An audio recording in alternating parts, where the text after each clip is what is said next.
เสาไม้เอาปูตะปูตอกเอาแต่เสาดินเอาน็อตจับดาม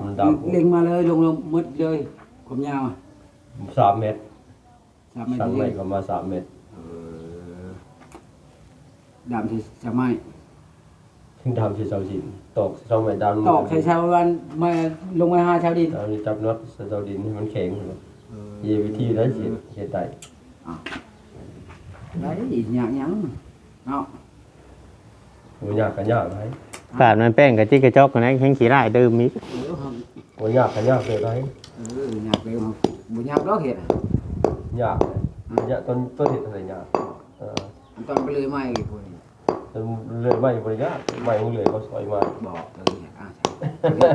ตอนเห็ดอะไรยากเฮาชาในความคิดของเฮาเนี่ยไปปาดมันแป้นมันยังมันเป็นไม้ฉันมันโตกันนี่แห่งสิบ่เน้นทำปาดเป็ดปาดหยังไดแห่งสิบ่เน้นนั่นนะจังหวะมันจะจ่อแป้นจ่อหยังนี่แห่งสิบ่เน้นดามลงมามันลามกับมันความโตครึ่งมันก็ได้แต่น้ำเสาเนาะใช้ดามใช้ชาวแบบนี้เนาะต่อกันได้จ่อเลยพื้นน่ะจ่อ4 เป็นกี่ได้เลยได้ถ้าผู้ใหญ่เพิ่นมีงบมีทุนมีหยังนะอันว่าอันนั้นแหละเฮ็ดแบบก่อแบบยังคือสิแน่อยู่เนาะก็เสา3 ต้นเอาทางหลังเอาแต่เสา3 ต้นแล้วก็เอาแต่มุ้ง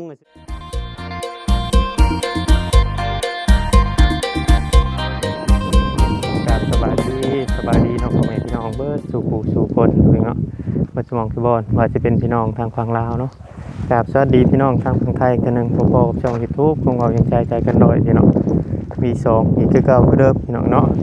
น้องพี่น้องเอ้ยไปบุญเอาออกมาแต่เกิดของน้องดาวจะมาไปเวียนมาทางนี้นั่นนี่พ่อแม่พี่น้องได้เบิ่งได้ชมกันเขาผู้ช่วยก็มานั่นแหละ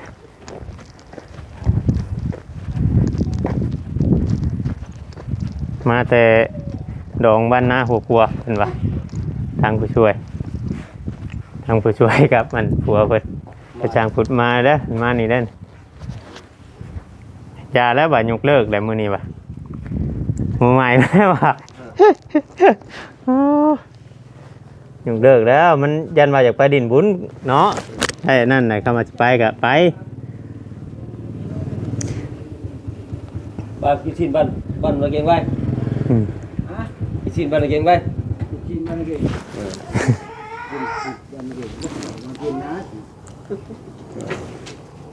ไปกินบุญบังไฟมาแล้วไปกินบังไฟเขาจะไปที่ไหนมีบังไฟลายอยู่บ่ยังว่ามันบ่แม่นบ้านทิมทางเนาะถ้าบ้านทิมทางนี่หลายบ้านเขาเชียงไปเราก็ใช้กระเจแล้ววะของเราไปบุญเรื่องไปโอ้เราก็ลอกแล้วคนนั้นอย่าไปคิดที่เขาได้เขาใช้เราจะกินน้ำมึงแน่จะกินมึงแน่จ่อยอย่างหมูมีอ๋อทำไมขนมมันจะไปแต่งงามแทนนี่นะกินอะไรจะกินจ้ะขนมนิ้วแล้วกินเด้อขอกินเด้อนิ้วกินปลาแล้วนี่นะเอาหมดแล้วนี่ว่าออกมาแล้วใช่เพชรออกมาแล้วบ้านบายกินหมดแล้วเนี่ยเห็นป่ะอันนี้ว่างงซองในวันหาเลี้ยงตลอดในวันงงเลยว่ากินไหมมาไปมากินเลยก็กินหมดเตียนหนึ่ง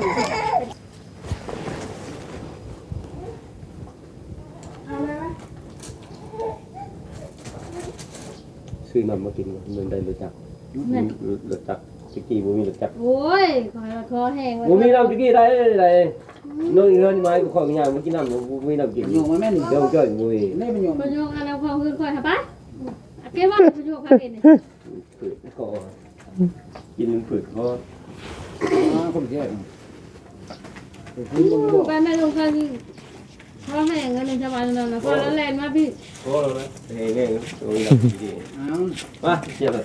ไม่ยังไม่หรอกก็ที่เท้าลูกเจลูกผมยังอยู่เดี๋ยวบอกว่าตะกี้ผู้เนาะแล้วก็บ่จักว่าจะได้รถไปเอาน้ำเอายังแต่ก็บอกว่าคิดว่าเด็กน้อยสิไปซื้อน้ำมาไว้ให้เขาซื้อน้ำเนาะ ไปเลยพี่ อันนี้ปากเขาก็ถือไปเขากินน้าแล้ว พ่อแล้วก็ไปนำ ล เนาะ งไปน ก็พลาดอยู่เลย เนี่ยนี่เงินบ่ ำเดี๋ยวนะ เงินยา จนนั่น ปืนได้ พระเอารถไถไปเอารถบัดเอารถไถไปเอาทางใหญ่รถไปเอา มันจังบ่ได้ไปเอาด้วย นั่นแหละ ก็ร้อนน้อยน่ะมันได้ไปเอาด้วยทางกะลายอยู่เนาะ น่ะไปเจ๊ไพ่นี่น่ะเจ๊ลุงก่อน เริ่มจ้อย เดี๋ยวน้องจ้อย แต่เขาไปยังจ่อยกูมีน้ำกัน ตายละ ชาววัดที่ชอบเขาจะเลือดออก มือใดค่ะ เห็น โอ้ บ่ ทำจากเฮ็ดมาชูเลยค่ะน่ะ สงสัยนอนป่ามาแล้ว นอนไปเช้าแม่คนก็เอาน้องให้อยากกินแล้วก็เปิดเล่นโทรศัพท์ข้างบอกเลยอะไรจะให้แม่เฮ็ดให้ แม่บัดบ่เห็น แม่ไป เหลือบ่ ไปจับเบิ่งไปช้างแล้วมาไปจับวัดตก เห็นบ่ จะหัวเลือกแม่ใช่ไหม โอ้ทานได้อยู่ทางเป็นทานได้อยู่ เห็นหลายบ่เบิ่งไม้เบิ่งเนาะ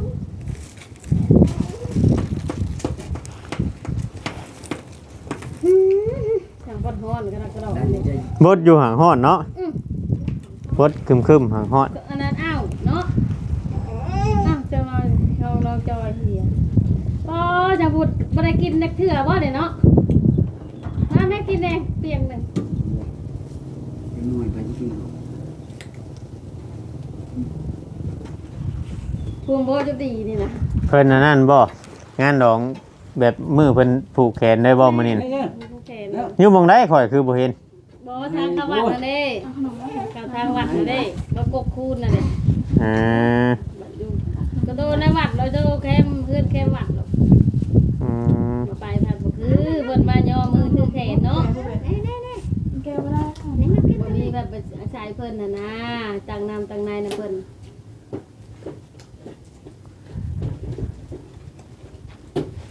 ชื่อยาเป็นไอก็ทำเป็นไอ เพิ่นยังมูเป็นมันเป็นหยังก็จะมาเป็นไอบ่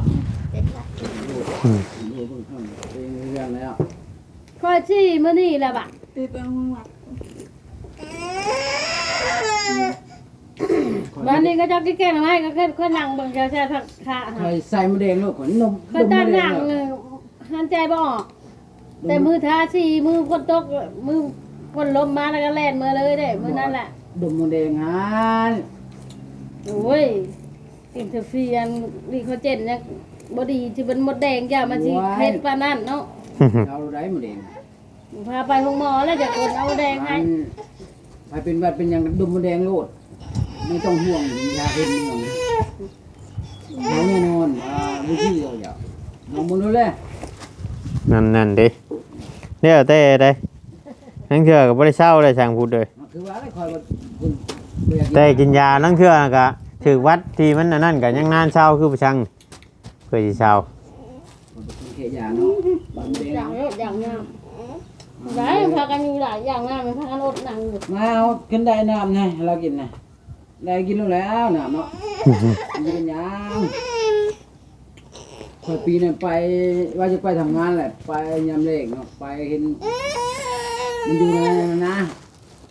ควายอะไรไอ้ควายอะไรมันอยู่น้ำน้อยหนึ่งที่กินแล้ว ขนมมันใหญ่กว่านี่ก็มีเนาะบะ เรายังวันน้ำเพื่อนเนาะใส่ด้วย จำมาจำมา หมอนิวขนมมีก็บ่อยากกินบัดนี้เนาะมีแต่ให้มีแต่แอบอย่างเดียวบัดนี้จักสิว่าแนวใด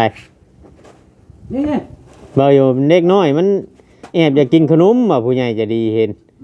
มันบ่แม่นมันตั้งอย่างแอบมีแหละ เอาลงมายังไม่กินเนาะ เอาขนมให้ก็บ่กินคือเก่า คือเก่าอยู่ แนวธรรมชาติ ยังคล้ายขนมกันนี่เป็นปิดเลยเนาะ ธรรมชาติของเด็กน้อย มันห้องบ่เอานะขนมน่ะคำว่าชื่อขนมชบมากอ่ะ มันอยากแก้ลายอันมันเห็นลายอันมันก็อยากแก้ชื่อ นั่นนะต้องชื่อแบบนี้แล้ว ชื่อมาเมื่อนั้นก็ชื่อมาเป็นชบกับมันก็แก้ไปเลย มันบ่ขึ้นคนเปะอยู่เพื่อน อืม คุณอยากไปทำบ่ ชื่อกระซ้ำมาให้เพิ่นซักเครื่องร่างถ้วยร่างหยังน่ะวางใช่ นั่นแล้วนี่ไง คือทองเราไปบ่ ไอ้เบิด ตอนนั้นถามจ้อยไปบ่ลูก บ่ไป แต่หัวยิ้มเธอแรงวันนี้แล้วก็ถามจะไปบ่บุญ โอ้ยห้ามอยู่กันมามันหยอกกันอยู่ห้ามอยู่หลังเอาลุงเด้ มาส่งชวนก็แต่วานนี่พูน เนาะ เขาว่าจะไปแต่วานนี่วานนี่ไปบ่ใช่ปะ ไป ไปตัวเองบ่ ไปป่ะ ชวนกันเมื่อกินข้าวอีก เออใช้กันนอกค่ะก็เห็นเพิ่นก็ใช้ชุดดำสาวจอยกัน ตัวนั้นแหละเนาะ แล้วก็ออกปัญญา เลิกงานแล้วก็อาบน้ำอาบหยังเลยชวนกันเล่นเมื่อแม่บ่ส่งโทร อย่าโบทามา แล้วก็เล่น ไม่ได้ เมื่ ไป อ ไม่ได้ไป แล้วก็เฮ็ดกินชวนกันกินอิ่มแล้วก็มาโลดบ่ได้อยู่จนค่ำดอกหวานนี่ ไป ไปกินข้าวแรงอยู่พุ่นแล้วมานอน อืม มื้อนี้ก็ไปอีก โอ้ยมันโอ้ยไม่เหมือนเนาะ ไปแต่เช้าเถอะเนาะเพิ่นสิไปอยู่ไสเด้ฮอนบาด อยู่เพื่อนแล้วแน่เนาะ เพื่อนมาชงแหละ น้องอยู่ฮะเลยหลอกไปจัง โอ้ยเพื่อนมาชงพัดลมถึงก็บ่มี จะมันครบ อืม หลอก บ่ได้แล้วค่ะ แล้วก็มีนั่นบ่ โอ้ยมีจังเลยไปเบิ่งหน้าตาเพื่อนเราไปสิคุกเลย อืม พอมันเหี้ย ตาม เพื่อน เฮีย ไปดินไปดินคอยเห็นตะโกดตะลน ทำที่นั่นบ่กันทางบ่โอ้ สูงกว่านี่อีกได้เขาว่าพรว่า ชูงเลย สาวกับน้อย ชาวบ้านน้อยว่าเด้อ บ่ได้ช้ำนี่สาว มันจะหลิด ชาวไม้บ่ สาวดิน ชาว นี่แห ดิ ละ น เออ สูง บึ้งขึ้นเนาะเฮือนก็คอยเห็นตะโดน ละลาปีได้ แล้วคันใดบัดเนาะเฮ็ดคันใดบ่เฮ็ดแบบนี้ก็ใครแล้วบ่ มันได้ไม้เนาะ เอาคันใดไม้บัดคันน้อยๆแล้วขึ้น อื เอา ม ปกกาขึ้น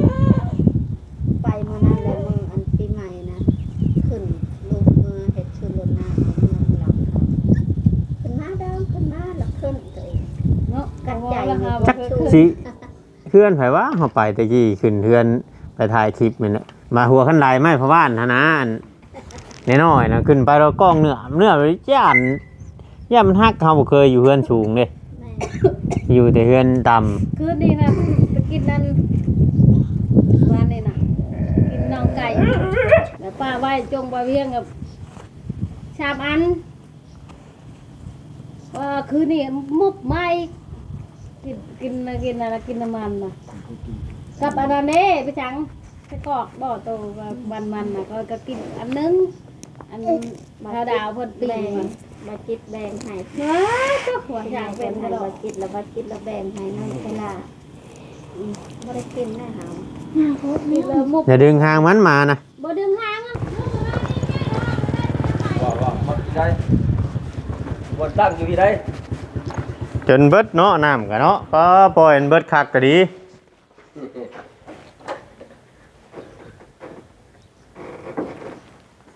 เอาจนบ่มีกินเนาะ เอาจนบ่มีกินจังไปหาตัว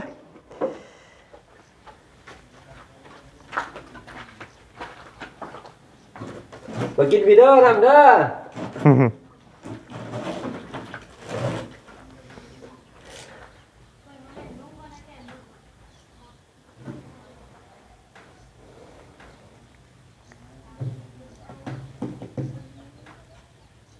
โอ้หอนเลยหอน ฮอน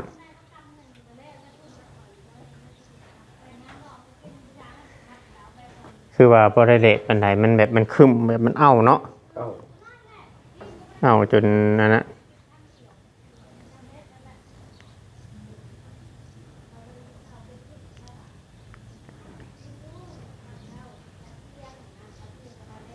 ยังว่าใบดูช่วงใบไม้ปลงเนี่ยแหละมันคือบางช่วงนั้นยังว่าปีนี้ยังว่าใครได้มัน ใบไม้อ่อน มันอันนั้นนี่มันห่อนบ่เพิงนี่ทำคือปีก่อนโอ้ยว่าแตะวิทย์บุญเดินชามในห่อนเลย ไอ้ดาวหลายเนาะ อืม ดาวหลายก็ฮ้อนปิ่น นี่หนาวหลายกว่าผลดีบัดบ่ดีสิได้ยังบ่ตกอีกเทื่ออยู่ตกก็ตกก็ตกค่อยๆเพิ่นว่าหนาวตามผู้เฒ่าเพิ่นเว้าหนาวนี่ว่าผลสิดีบัด ดาวหลายคนหลาย วันนี้บัดจักแล้วมันสิหลายบัดดุนเฮาเกี่ยวข้าวแล้วมันสิตกน้ำพรข้าวเนาะ เฮ็ดให้บ่ง่ายๆว่าเฮ็ดให้คนได้ขายผ่าตังได้ ยามมัน ตอนนั้นยำเกี่ยวเขาไปแล้ว แม่นเฮ็ดให้คนได้ขายผ้าตอกผ้าตัง อยากเข้าอันนี้นี่ว่ามันให้โอ้ยติดคอ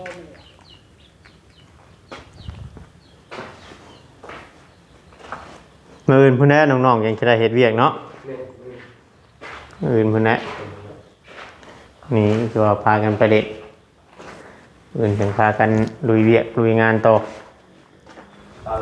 เหนื่อยก็พักผ่อนแน่พักผ่อนพักเลยบอกเลยก็มือร้ายมันจะพักเหนื่อย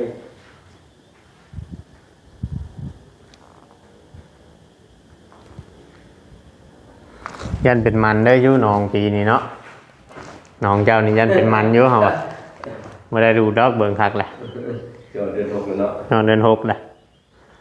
โอ้จังหน่อยมันเอามาคักๆในน้ำเต็มให้หน้าบาทนึงนี่เจ้าก็บ่กล้าดูเด้อนี่มันขึ้นมานันดายนี่คือสิเล่าคือสิบ่ได้แป้งให้เด้อบ่จักให้นาบ่ได้แป้งได้จัก จักทั้งหมดเลยสุดท้ายมันจะโอ้สบายเพราะว่าเกิดแล้วหาขับงานไปเลย งานไปเลยๆหนึ่งมาเขาก็รอจังว่าไว้เอาดินไปขายอีกเท่าไหร่เขาเฮ็ดคุ้มมาดีเลยเขาจังเฮ็ดให้เฮา มันหยัง เราเฮ็ดให้นะเราเพิ่นเฮ็ดให้นาอยู่นี่ เวียดนามเป็นเวียดนามเป็นน้องใครเนาะ แปลงให้บ่ได้นั่นใครอยู่ เป็นน้องเลย มันมีเฮือนอยู่แถวนี้แล้วนั่นต่อไปน่ะเฮ็ดให้นาก็มันสิงามมันเป็นขี้ฝุ่นขี้เพื้อยนั่นนี่หน้าบ้านหน้าตีนบ้านงามเบิดบ่หยังก็ดินแห้ก็งามเห็นบ่แถวบ้านชิมเฮืองแถวบ้านพีนน่ะดินแห้ปานใดเขานี่เป็นเปียงอยู่งามมันเป็นนาตีนบ้าน ดูมือปีนมันหมูครับ มาใช่ไปตัวที่ ส่วนร้ายว่าเขาหายน้ำมากินแทนนี่นะกูเห็นก่อนน้ำกิน เขาช่องทางมันอยาก มีเยอะ สองเท่าแล้วนะโอ้จะเอาอยู่โรงงานมันก็บอก งานเวียดนี่แหละงานวะอยู่ใช่ตรงงานเวียดนี่บ่ ท่านไหนผม งานเวียดมันบ่ได้ขายน้ำบ่มันเป็นหยังคือบ่ขายน้ำเนาะมันใกล้โรงงานมันบ่เนาะ เอาเครื่องนึงเป็นเท่าครับ มันเต็มกดแล้วไหม มาให้ไปได้ก็ดิ เต็มรถ เดี๋ยวก็บอก เกือไปพวกมันจะเถาแล้วเขาไปนั่งงานไปกินอยู่ฮะ เฮาอยู่เพื่อนแต่ครอบครัวเฮาน้อยๆหนึงก็ยังเบิดมืดละเกือบตุกอันนี้พุ่นได้อยู่เพื่อน มันนั่นแหละมันหอน ยามนี่นะ เห็นว่าสิวางแผนว่าสมมติมีคนให้ดามใหม่ดามไปไหนดามดูไม่ดามใหม่เลยลงมาหาชาวดินดามมันแข็งเลย ดำมาชาวดิน ดามใหม่ใช้ชาวดินดามไปไหนเจาะไปไหน ดำมาใหม่นี่ ดามใหม่ ดำมาใช้ชาวดินนี่ ใหม่3 เมตร เลี้หูมึงมี จับลงมา4น็อตจับใส่ชาวดินจับใส่ซ้อมใหม่เอาปูตะปูตองเอาแต่ชาวดินเอาน็อตจับดาม เล็งมาเลยลงมดเลยความยาว 3 เมตร 3 เมตร สั่งใหม่ก็มา3 เมตร ดำที่จะไม่ ดามใส่ชาวดินตอกซ้อมใหม่ดาม ตอกใช้ชาววันมาลงมาหาชาวดิน ดามจับน็อตใส่ชาวดินให้มันแข็งยีวิธีได้เฮ็ดได้ ได้อีกอย่างยังเนาะ โหยากกันยากไหม ปาดมันแป้งกับจิกกระจอกกันนะแข็งขี้ร้ายดื่มอีก โหยากกันยากเลยไหม อยากเร็วบุญยากดอกเห็ด ยากยากต้นเห็ดอะไรยาก ตอนไปเลยไม่กี่คน เลื่อยไม่บริยากไม่มึงเลยเขาสอยมา บอกเลยต้นเห็ดอะไรยาก ตอนเห็ดเนาะ เฮาชาในความคิดของเฮานี่ไปปาดมันแป้นมันยังมันเป็นไม้ฉันมันต่อกันนี่แห่งสิบ่เน้นทำ ปาดเป็ดปาดยังไง แห่งสิบ่เน้นนั่นนะจังหวะมันได้จ่อแป้นจ่อหยังนี่แห่งสิบ่เน้น ดามลงมา มันลามกับมันความโตครึ่งมันก็ได้แต่น้ำเสาเนาะ นิ้วใช้ดามใช้ชาวไปเหมือนเนาะต่อกันจะได้จ่อเลยพื้นอ่ะ เจาะซีเป็น ขี้ลายเลย ได้ ไม่ได้ ถ้าผู้ใหญ่เพิ่นมีงบมีทุนมีหยังนะ อันว่าอันนั้นแหละเฮ็ดแบบก่อแบบยังคือที่นี่อยู่เนาะ เพราะก็เสา3ต้นเอา ก็เอาทางหลังนะ เอาแต่เสา3ต้นแล้วก็เอาแต่มุงซื้อ เพิ่นว่านำเพิ่นบ่หลายเพิ่นอยากช่วยละ1,000-2,000นี่นะ โอ้1,000-2,000ก็ 2,000ก็ เสา ไม่ได้พอได้ฮะ มันบ่พอเสาจักต้น เอาเลย เอา6ต้นเพิ่นอยากใส่แต่6ต้น ใส่หกต้นชื่อ ตัว บ่ กลางเพิ่นบ่ใส่เพิ่นเนาะ แล้วจ้ะ ใส่โทรลมนำมัน จานเนาะ ใส่โทรเกินส่วนนั้นก็ส่วนนี้เนาะดาว ในความคิดของเฮาอันนี้นั่นถ้าว่างบในความคิดของเฮานี่ผู้ใหญ่สิเห็นควรหรือบ่เห็นควรนี่ถ้าว่างบน้อยแล้วเฮาสิเข้ามาเฮ็ดกระจิกกระจอกนี่พอดีเฮ็ดให้เฮือนเสียมวยเสียสูตรมันน่ะซื่อน่ะมันสิเสียทรงเฮือน แห่งขี้ร้ายเนาะ แฮงสิขี้ได้ตื่มบัดนี้เฮือนหั่นแหละมันสิบ่เป็นตาอยู่เจ้าได้ปาดอะไรอันนั้นอันนี้มันน่ะ ถ้าสาวสมทบทุนเนาะซะเนาะ แม่น ถ้าสมทบทุน ถ้าว่า มาเฮ็ด เพราะว่าหนึ่ง ทำได้เฮ็ดทำนั้นก่อนก็ได้ถ้าคือชุบจะก่อออก จักหน้อยรถเพราะว่าได้ผู้ใหญ่ผู้เพิ่นเฮ็ดเทือนเฮ็ดชานเพิ่นสิว่าเอ้าคือมาเฮ็ดแบบนี้จังซั่นจังซี่มันสิอันนั้นนะถ้าว่างบหลายอะดีเจ้าลามนี่ลามเบิดคุต้นทุกต้นอะดีนี่ลามนี่ลามให้มันถาวรโลดลามให้มันแน่นหนาโลดนี่มันจังสิคืออีกได้ดูเอ้ย ดามลงติดเกือบสุดเนาะ แม่นคำชุดเลยชุดเหยียดเลยคำว่าสิเฮ็ด ไปสิเนี่ยดีกว่า แม่ การสิเฮ็ดแบบนั้นก็อันนี้นี่เอา6ต้นอยู่มันก็โอ้พอดี โอ้ยละพันอะไรนี่บ่เฮ็ดเสียเฮือนน่ะสิจังหน่อยบ่แห้งสิเปลี่ยนสีแล้วบัดจะปาดนั่นอันนี้อีกบ่แห้งมีแต่อันชมปุ้ยแล้วแห้งสิบ่เป็นท่าอีกเด้เนาะบ่มีแต่ว่าแนะนำเพิ่นไปแบบนั้นคำว่าเพิ่นอันนั้นก็คำว่างบน้อยเพิ่นอยากซื้อเสามาก่อนก็ซื้อ คือสาวมังกรเนาะ แม่นซื้อเสามาป้าไว้ทิ่มไว้สมมุติว่ามีผู้ใหญ่เพิ่นอยากต่อเติมหรือว่าอยากเฮ็ดหันเฮ็ดนี้แหละเฮาก็จังค่อยว่ากันไหมในเรื่อง คนมีงบประมาณ 2,000ค่ะก็ซื้อเสามาเนาะ แม่น เหลือจะซื้อเสาเอามาเสร็จมาก็มา แม่น ส่วนเหลือ มันสิไปแบบนั้นได้ 2,000หลายจะพอดีเลย มันแม่นพอดีมันสิเดือก็เล็กๆน้อยๆนั่นแหละมันนี่สมมุติว่าเจ้ามาเฮ็ดแบบนั้นน่ะมันคำได้เฮ็ดแต่มันเพื่อเฮือนบ่แน่นเจ้าบ่ได้เฮ็ดเบิดกูอันบัด มันสิเฮือนมันอยู่โตของมันอยู่ได้เฮาสิไปตัดแป้นตัดหยังน่ะมันเป็นเฮือนบ่แข็งแฮง เพิ่นก็แค่ปรึกษานำสิดอก อืม บ่ว่าแต่เพิ่นบ่ได้ฝากมา อืม เพิ่นว่าจะโตเติมเฮ็ดมันแน่นเนี่ยคิดของเพิ่นก็สิแน่นสิเป็นตาแน่นอยู่สิถ้าเฮ็ดมันก็ต้นเนาะ ชาวกลางนี่แฮงโตจึงแหละชาวกลางคำว่าเฮ็ดสมมุติว่าเฮาเฮ็ดขึ้นไปเนาะสมมุติว่าได้เสา3ต้นถ้าบ่อยากเฮ็ดไปทางพุ่นก็ดึงออกมาทางนี้3ต้น ดึงมาหาพี่เนาะ แม่นดึงออกมาข้างนี่เฮ็ดเพื่อให้มันแน่นนะบ่แม่นเฮือนครัวก็เฮามุงสังกะสีนี่เฮาเอาสังกะสีน้อยธรรมดามุงนี่ก็งบประมาณก็บ่หลายปานใด เด้อ เพราะว่าเฮาบ่ได้เฮ็ดเฮือนครัวเด้ เด้อ เฮาเฮ็ดเกาะออกมาซื่อนะเกาะจองกันไว้ซื่อนะมันสิดีไปอีกรูปแบบหนึง ติดตัวไว้เนาะ แม่นงบประมาณมันก็สิบ่สูงอันโตที่ว่าเฮาเว้าตอนนั้นมันตกอยู่ 30,000 ปลายเนาะ เด้อ อันที่คุยกันกับลุงน่ะ เด้อ บ่จักกอจักนั่นจักนี่มันค่าอุปกรณ์นี่ค่าแห้งนี่มันหลายตัวนั้นตัวเฮือนครัวน่ะเพราะว่าเฮ็ดเฮือนครัวเฮาว่าอยากเฮ็ดให้มันแน่นมันหนาเฮ็ด ไล่เติมไม้สิเจ้าบ่หลายเนาะ อันใด ไม้กับเสาเฮ็ดโครงหลังคาเสียนเป็นบ่โครงบ่หยังเดี๋ยวสิลดลงบ่จัก กระรุดได้บ่เนาะนินบอก ไหลเอามุง ค่าเด็กค่าหยัง มุงให้มันแน่นนะ อืม ที่เป็นลักษณะที่มาหยุดมันแน่น มันก็บ่ได้ปานใด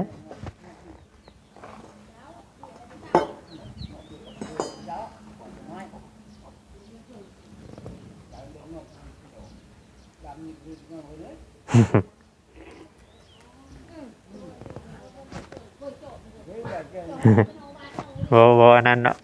บ่เฮ็ดก็ได้คำว่าสิเฮ็ดแบบอันที่เพิ่นคือเพิ่นเว้าหั่นนะ เออ บ่เฮ็ดคำว่าสิเฮ็ดมีแต่เฮ็ดแบบนี้ แนะนำเฉพาะเอาดิ แม่นๆไปเบิ่งให้ไป